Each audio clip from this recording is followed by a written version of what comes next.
Welcome to the Fitness Business University podcast. This is Tom Langton. I'm here with Vince Gabriele. Say hello, Vince. Hey, Tom. We are inside of it. We have a different studio. The sound is a little bit different. We are inside of the Gabriele Fitness, the compound we call it. I would call it the estate, but you called it the compound earlier. I just called my house. It's a house. It's a nice house. You have a nice home. If you're watching on YouTube, you notice the bookshelf in the background. Lots of books. Have you read all these? No. It's totally staged. No, I mean I've read a lot of them, but I buy books like every week. Like Amazon comes to my house every week. Yeah. With a new book. So, and you know the thing is, I do a lot of my learning is like online products and things like that. People that do courses and more in-depth learning than just a book. So, I probably have a lot less books here than the learning that I do. Actually, I do have a ton of books on Audible that I read too. But you listen to. So there's a lot more learning that I do that's displayed here. So these are for show, in other words. Well, no, they're not for show. I've read a lot of them. My favorite book is Nutrition Made Simple by Tom Langton. Yeah, I heard it was pretty good. Nutrition, wisdom, and recipes from the big man. It's actually the shortest book I have. It's pretty good. In the shelf, but that doesn't mean it's not bad. Probably the best. It's pretty good. Yeah. I should probably read it again. So my nutrition's been well off. Speaking of the Gabriele estate, the Gabriele compound, or my house, the lady of the house, Mrs. Gabriele. Holy cow! All right, so we're going to start this off today. Before we get into the topic, Vince wanted to tell a story in order to introduce the topic. So go. So when your kid's first birthday is a big deal, right? Your kid's first birthday is the biggest deal, right? So there's a big party, and we had a really nice party at the gym, and it was great. And we bring out the cake, and I go into the fridge and I pull out the cake, and we sing Happy Birthday, and I'm starting to cut this cake, and I'm like, wow, this is a beautiful cake.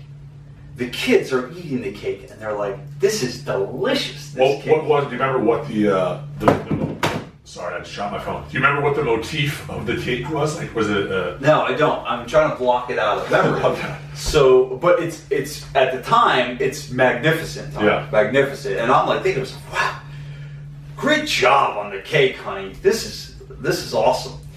So we get to the end of the party, and we're cleaning up, and I'm like all happy because our kid's first birthday. And I'm like, honey, great job on the cake. That thing was awesome. She's like, thanks. And she kind of had this kind of smirk that kind of made me do make this kind of concerned glance of why she looked like that. But anyway, I didn't think much more of it. And we're driving home, and I couldn't get this cake out of my mind. I was like, this thing is it was unbelievable. And so I turned to Vanessa and I'm like, hey, honey, it's a great cake. How much was that cake?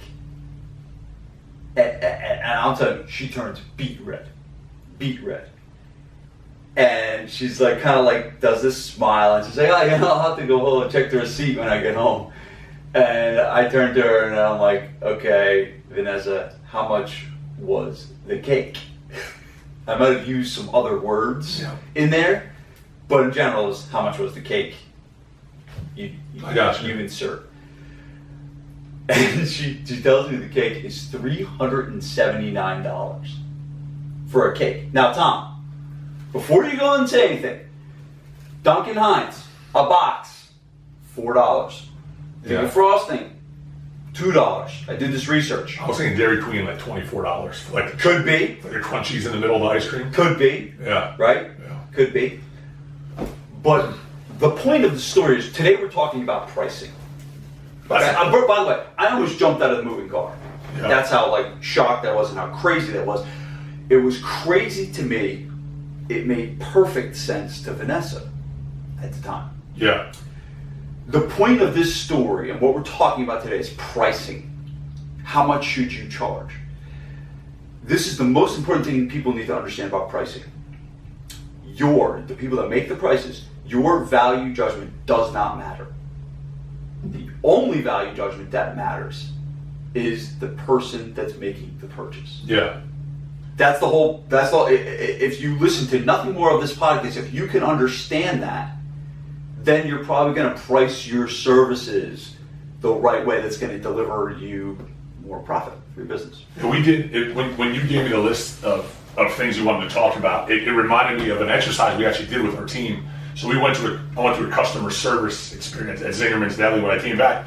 That was one of the things they talked about, was that the customer service has to match what people expect. And it's like, yeah, as fitness professionals, we don't spend a lot of money on fitness, so we don't kind of see it from that eye. So what we had everyone do was write down one thing that they spend probably too much money on, but they want a great experience from. So we had our one girl, Emily, was talking about jeans. She spends like $400 on a pair of jeans when you go to Old Navy and get them for $20. And our one coach, Brian, goes and spends like $400 on a tan. When he goes to bodybuilding shows to get a tan, you just go out in the sun for free. God, that was crazy. So the whole idea was that people are gonna. I ripped him for that for a long time. So for me, it was coffee.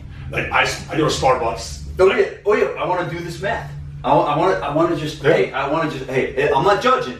I'm not judging. You are. I'm not judging. But it's fine, because here's the thing. Everybody. So I just want to just tell the listeners how much Tom spends on coffee. So he gets 2 nitros a day. That's not true. one nitro cold brew. If you've had nitro, if you average it out, it's close to. So the nitros are expensive. Are you sure they're only $4? They're $4. You sure Yes. about that?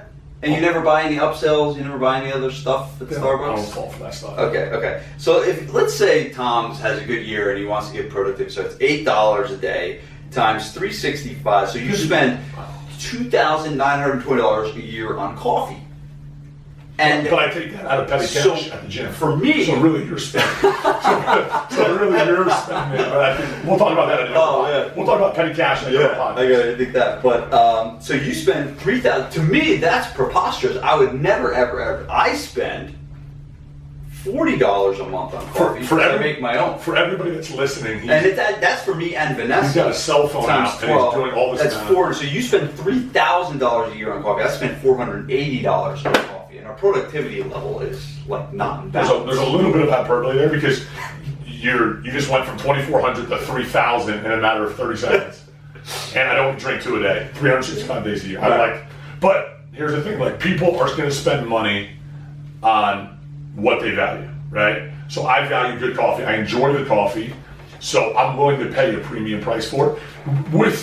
But part of the customer thing, there's certain things I expect from that. I expect that coffee to be cold. I expect it to be fresh. There's expectations that come along with it. As long as those expectations are met, I have no problem paying that money. I walk into the Starbucks now, it's close to my house. All the baristas know my name. They no longer ask me how tall I am because they know me. Right? Most of the time, they're pouring it before I even walk in the door. It's nice. Like, it's part of that experience, and I'm willing to pay for the entire experience. I walk in. Like this morning, there was about 5 people in front of me. I walked up, the girl already had it rung up before I even walked up there. And then when I walked over, there's no wait, so I'm willing to pay for that. So I think, and maybe coffee, there's a lot of people listening to this thinking I'm crazy. But when you break it down, I guarantee you everybody listening spends money on something that they probably don't need to spend. And the stuff that I value, like you spend like next to, like you don't take a lot of supplements, I don't think. No. Like I don't even add up how much I spend on things to give me more energy and to perform better and sleep better. It's an astronomical amount. Massages and things like that. I totally do not think twice about spending that kind of money, because that's a very high value to me, versus coffee. As much as I love coffee, I've chosen to save $2,500 a year on coffee and spend that on other stuff. Yeah. So let's bring it back around. So how does that relate to gym owners and their pricing? Like, how are we tying this all So together? I think that when you decide on your prices, so the most money as a personal trainer, the most money I ever made was like $39,000 a year when I was out in San Diego. When you were training sessions? When I was training sessions. Yeah. And then all of a sudden I moved to New Jersey, and I opened up a gym that was the hub of personal training for doctors and lawyers and all these. If I had a value set of what I would pay as a $39,000 a year trainer, Mm-hmm. and tried to put my value judgment to the people that I would have drastically underpriced what I was charging. So I think that the key is that people need to understand that they need to price services for how much money they really want to make versus what they think they should charge for it. So Okay, that's kind of so give me an example, because you work in the mastermind groups and in our mentorship. The GOP mentorship is coming up as well. What's the date of the GOP mentorship? October 20th and 21st. Very exciting. So we're gonna dive deep at the mentorship into pricing, how to properly price your gym and or your services. So give me an example. Is there someone within or someone that you've worked with that has had this issue, underpricing or overpricing maybe? Yeah, overpricing is, and I'll talk about overpricing in a second and put a placeholder on that, because I do want to talk about, we've talked about one-on-one training. Yeah. And I think one-on-one training is a gateway to being overpriced. Okay. On a monthly basis. Let's go back to that. Let's come back to that, because I do think that's important, because I do think a lot of people are still doing that, and I think when you look at it from a monthly perspective. But so remember, it's not just about like when you start your business, what are you going to choose your prices? A lot of times it's, all right, what are your prices you've been going? Is it time to raise your prices? And can you get out of your own mind to the fact that not everyone is probably going to leave if you raise your prices? I think that's the fear. I think someone that has a certain price there and they want to make more money and they want to raise their prices, they think if they raise their prices $5 an hour, that every client that they've ever trained will never ever step foot in their gym again. And I'm here to tell you that that's, as long as I've been doing this and as many price increases that I've had, and as many times that I've helped people raise their prices, that has never, ever, ever, ever happened. And I can't think of another business that if they raise their prices a certain amount, that all of a sudden the business just vanishes. So one of our most successful mastermind members was up there, and he was killing it. Over close to a $600,000, $700,000 a year business. He gets up into the front of the room, and he's saying, we're killing it, we're doing great. This is during a mastermind meeting. During a mastermind meeting, yeah. Okay. And gets up to the front of the room, tells me what his close percentage is. And his close percentage is like off the charts. Like, I'm envious of this close percentage. He was closing like 7 out of 10 people or something, 8 out of 10 people. And I was like, well, maybe it's time to raise your prices. Well, you would have thought that he asked that I asked him to sacrifice his puppy. Yeah. It was like sometimes the thought of raising your prices is this kind of crazy mentality. But I think that the biggest thing is we play this game in our own minds that people are going to leave if we charge too much money. And then the big thing you just got to understand is, as long as you match the value that people have with what they're paying, you're pretty much going to be okay. Yeah. So that's the big thing. The big thing with price is the price has to match the value to the person. That's the second most important thing to understand about pricing, is that you can't think that one quick rate increase is going to make all your clients disappear. You have to think about, what do I need to do in my business to give so much value that the price is just, hey, they don't even really consider the price. Yeah, so go back to what we were talking about. If I would have walked into Starbucks and it was $4.25 instead of $4, I'd probably had 1 second to go, did the price go up? They say, yeah, we raised the prices last week. That's it. Okay, here's $4.25. And honestly, it wouldn't even cross. Now, if it was $8, if it was something dramatic, right? But if it was realistic and I was still getting the same quality, it wouldn't really be an issue. So I think that's the fear of most, is that confrontation, or that fear of conflict between them and their clients. So how do you overcome that? I do want to touch on this first, because I do think there is a stance for their decision of either raising your prices on certain on current members, versus just raising your prices. So what's the difference? I think there's the two different things is, if you just raise your prices, you don't have to send a letter. You don't have to prove that you're offering more value. You just should change it on the price sheet. That's all you got to do. And I think that everyone listening to this should probably do that. So what you're saying is, whoever's already trained with you, they're still paying what they're going to pay. Right. The next person that comes in the door to sign a contract is going to pay a little bit more than the person before them. I like to side on the fact of, and I learned this from Tom Plummer, side to the fact of keeping your members grandfathered into what they are paying. Okay. The only exception is if you're charging too little amount of money that you're not profitable.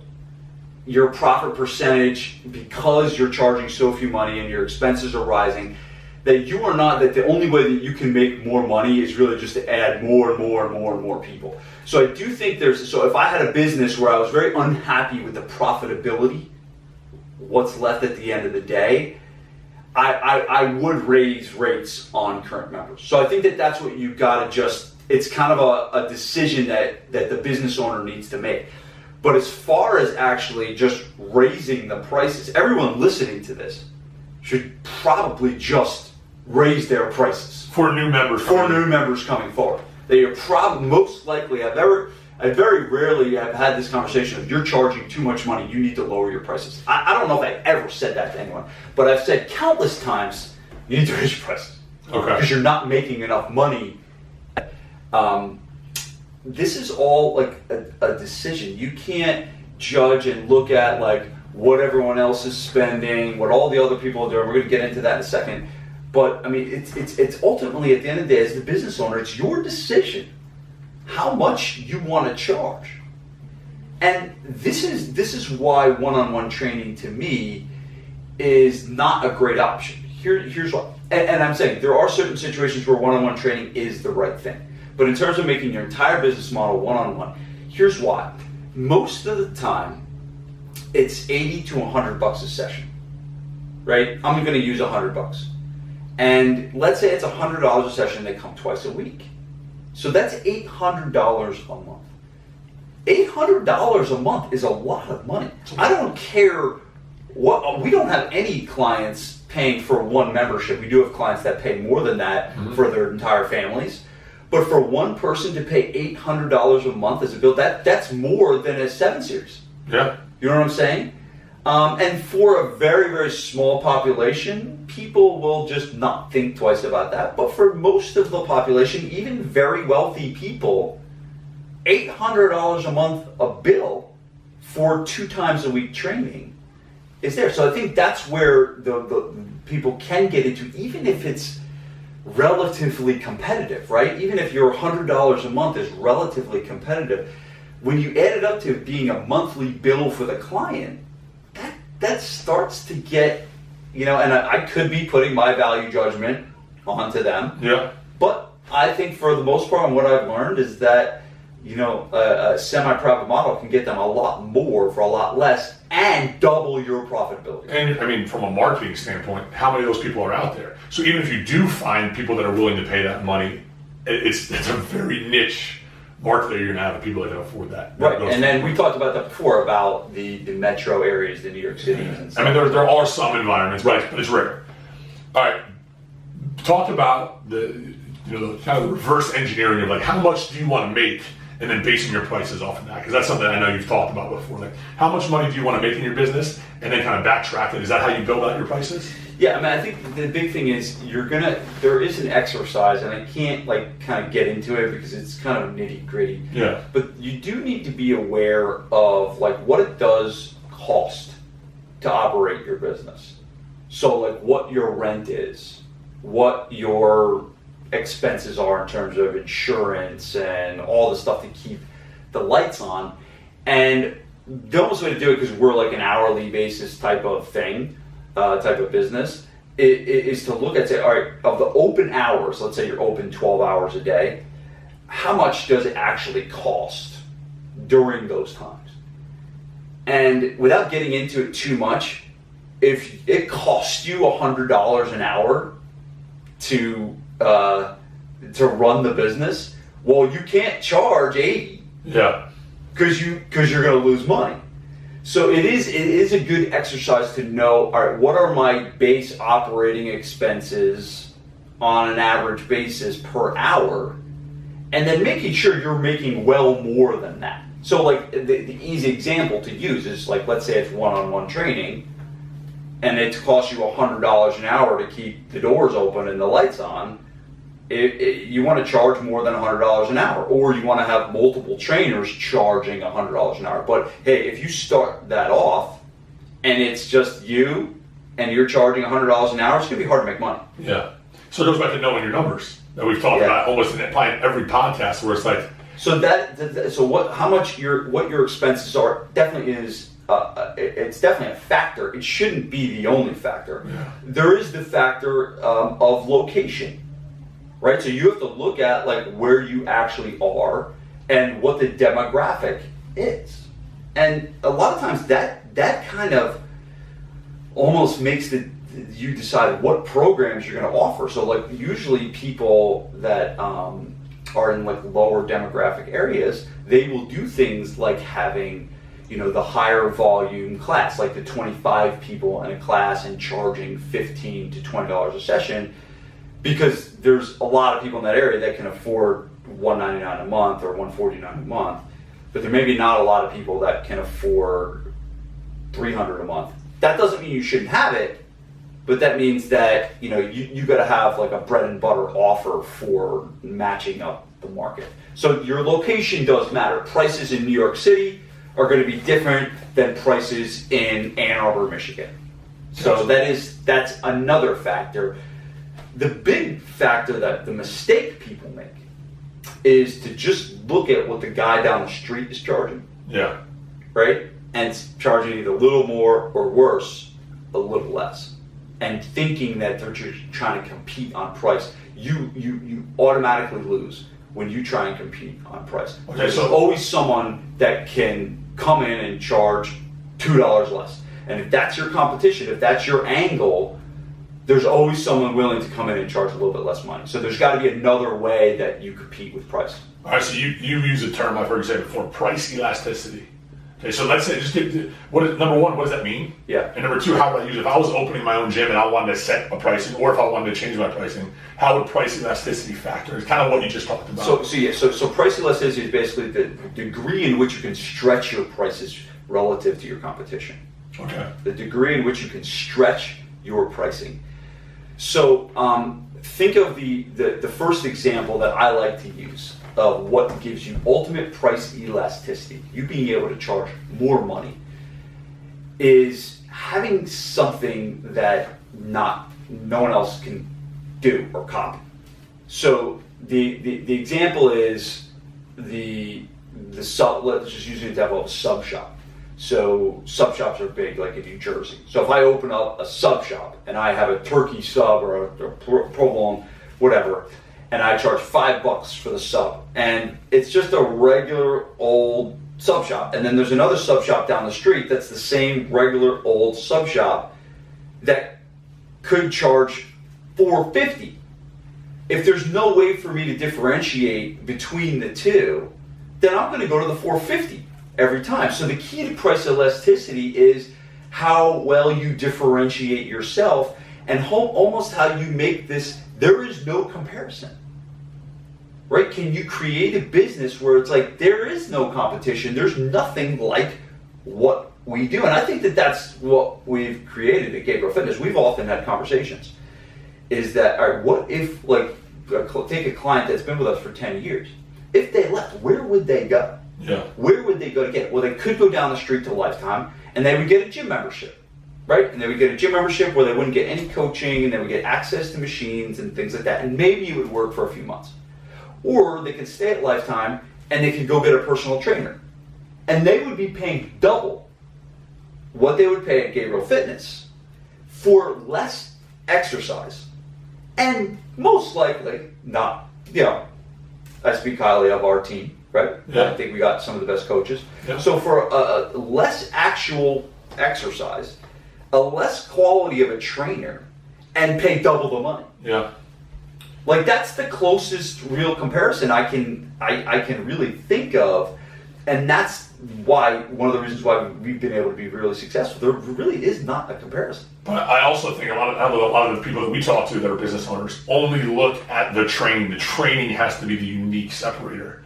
When for us, it's like, Our training is really good, don't get me wrong, but it's not unique in a sense where like we do split squats and goblet squats, but everything that we put around the training is kind of what separates us. So I think a lot of people listening to this that are strength coaches are looking at it and saying, well, what's my unique differentiator? Do we have to do these crazy circuits or, have to do lifts that no one, like, no, you don't need that. If you have great coaches and great people and the facility is not right, that's what people are paying for, the entire experience, right? If you try and compete on price, if you try and compete on programming, and you try and compete on like equipment, yeah, you're gonna lose.